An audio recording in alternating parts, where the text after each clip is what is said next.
Welcome to another edition of LRMania Reviews, and today I'm going to be reviewing two shows off of the WWE Network. The first show will be WWE 24 WrestleMania Monday, which is about the night after WrestleMania, and then the second one will be NXT Takeover, The End. One thing that annoys me is WWE, I hear so many people complain, the fans go into business for themselves, they don't care about the product. Well, WWE is glorifying this, so if you're going to blame someone, blame WWE. So, they talk about the crowd. This is, of course, after WrestleMania 32, so you have to have another documentary about this, this average, boring WrestleMania. So, like, 4 documentaries in a row have been centered around WrestleMania 32. And you had the Seth Rollins in one, which was not about 32, it's just him missing. You had the Women's Evolution, which was about the match being at WrestleMania. Then you had the WrestleMania documentary. Now you have this documentary that takes place the night after WrestleMania. I'm so sick of hearing about this WrestleMania. It was not a good show.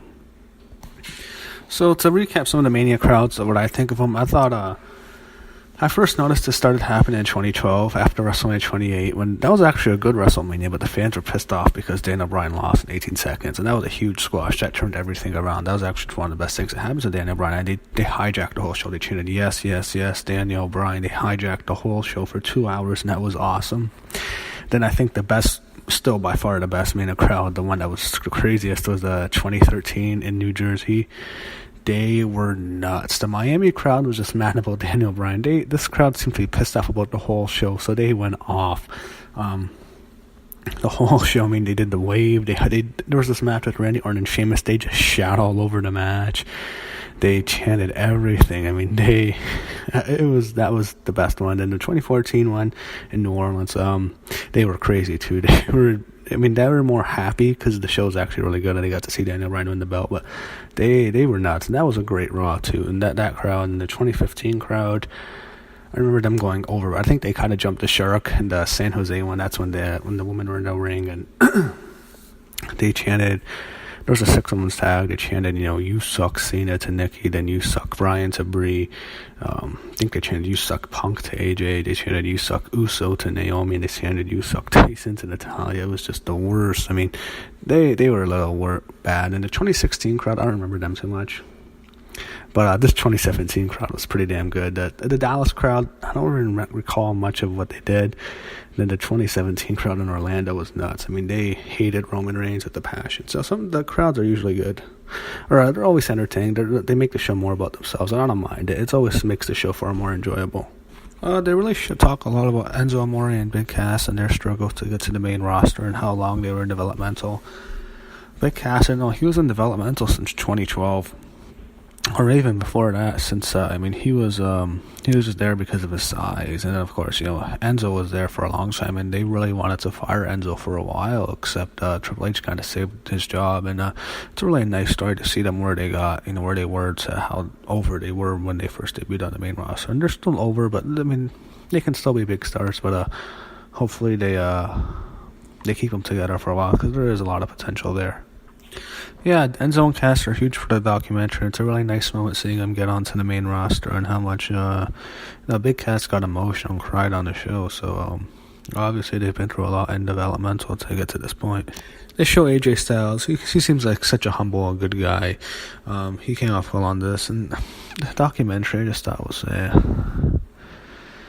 it was alright. The WrestleMania crowd that year wasn't that great. If they would have done this in New Jersey, it would have been awesome, but it was fine. documentary was okay. Not my favorite one, but not terrible. Just probably one of the weaker ones. It was what it was. Now let's talk about NXT Takeover, The End.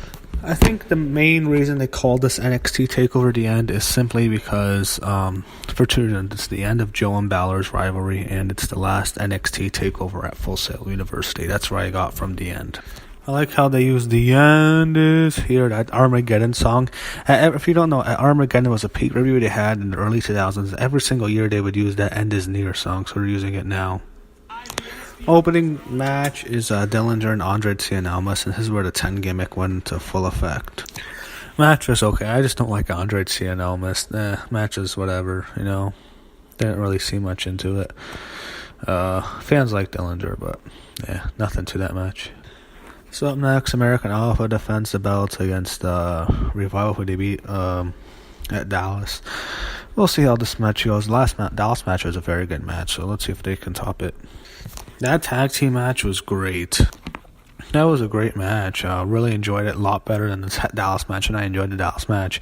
Revival went. Crowd wasn't too happy, but American Alpha would go on to the main roster after this. This was very, very, very entertaining, and got really exciting. New champs, so I really liked that match. That's gonna be hard for anything on this show to top that. That was really, really good. So after the match, you have the debut of the Authors of Pain. They fucking kill American Alpha, and American Alpha is bumping like crazy for these guys. These guys look scary as fuck. They're just destroying them, and then all of a sudden, here comes Paul Ellering, and he's going to be their manager of the tag team of the Authors of Pain. So they're not called Authors of Pain yet, but this was their debut. I was a little bit disappointed by the Full Sail crowd, who claims to be all marks, all smart. I mean, they chanted, "Who are you?" to Paul Ellering. I don't know how you don't know who Paul Ellering is if you're such a smart mark, but it is what it is. That was a really great debut for the Authors of Pain. So Nakamura and Austin Aries is next, and when I heard this match, I was expecting this to be as good as Nakamura and Zayn. It wasn't, but it was still a very good match. So actually watching it again, that was actually a great match. Not at the level of Zayn and Nakamura, but that was a great match. I really enjoyed it.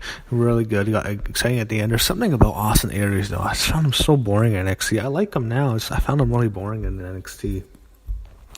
The match was great. You had Austin Aries do several suicide dives in between the bottom rope and the middle rope, which is cool.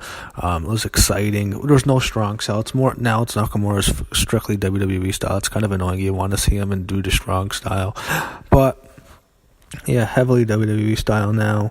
But still, the match was great. It was a damn good match. Didn't like as much. Was it on the level of Zayn Nakamura? No, but great match. Definitely match in my opinion. So tag match was very good. This was great. So you have two cards going really well now. Up next is Asuka, and thankfully the last appearance of NXT of Nia Jax. I am not a fan of Nia Jax. I like the woman. Her and Dana Brooke are the two worst ones. All the other girls have done well, I think. I like all the other girls who have come up from NXT except for those two. I think they're terrible. Carmella, she's not anything subtle. She's been okay, but I'm not looking forward to Asuka and Nia Jax at all. Damn you, Rock, and all your relations. I mean, if you're related to The Rock, it must be great. You got Roman Reigns getting a John Cena push. You got Nia Jax getting, I don't know if she's still getting a push, but the company has a lot invested in her. I think she sucks. This whole match is Nia dominating Asuka for a while. I was just wondering, I think the NXT crowd elevates a lot of these matches because they're so into it that it elevates the match. I think if this was on the main roster, this would have just died a slow death. If this was on Raw, it'd be a piece of shit. That's why I think Nia had good matches. This match was okay, and the match with Bayley was actually pretty good. But there's why I think she has was because the crowd is so into it. She has matches I saw with Bayley and Sasha and Charlotte. They're just some of the worst matches. I think because the crowd doesn't give a shit about. The main roster crowd doesn't care. Here, they're just so into the woman that they support them and they're making noise in it. But here, the crowd elevates her matches. I think Nia Jax is really bad. I don't like her at all. I think if it wasn't for The Rock, she wouldn't be in the position she's in. So, yeah. Asuka, hopefully we get to see her in the main roster soon. I think her and Charlotte would have a good feud. I'd like to see that feud. So match was okay, but nothing. It was. I guess for NXT Women's Match standards, it's not on. It's far below. It's not worthy of being an NXT Takeover Women's Match. But it was fine. It was okay. Now main event: Samoa Joe and Finn Balor inside a steel cage. I love how they introduced the steel cage. It's like. Again, I really liked how they brought down the cage. It was like on the floor. It was like the cage was like on four sides flat, and then like as it came down, it formed into the regular cage. You see, the one thing I don't like, it does look a lot smaller. It does look a lot more, miniature compared to the regular steel cages. And I think that makes it NXT look a bit second rate, but I didn't really mind. It is a different look. I kind of like the black cages. I don't know if it might look too much like a UFC cage, but I kind of wish they'd do black cages. And I've always liked the blue bars, the blue and black bars. Those things were extremely painful for wrestlers. I think those were just badass when they used to have the bars, but I know they were very painful for the wrestlers. So this match is very good. One minor complaint I really have is I really wish they could use blood. I know it's PG, but why can't they use blood in a steel cage match or a Hell in a Cell match or a street fight, something that involves a violence? You need blood, and I think blood could elevate a lot of matches. And you never see blood, so if there's bleeding, it can really elevate a match and add to the match. I really think they should use blood in a match like this. But the match is still very good. The second rope muscle buster was excellent. The match ended up being a very good cage match. Really enjoyed it.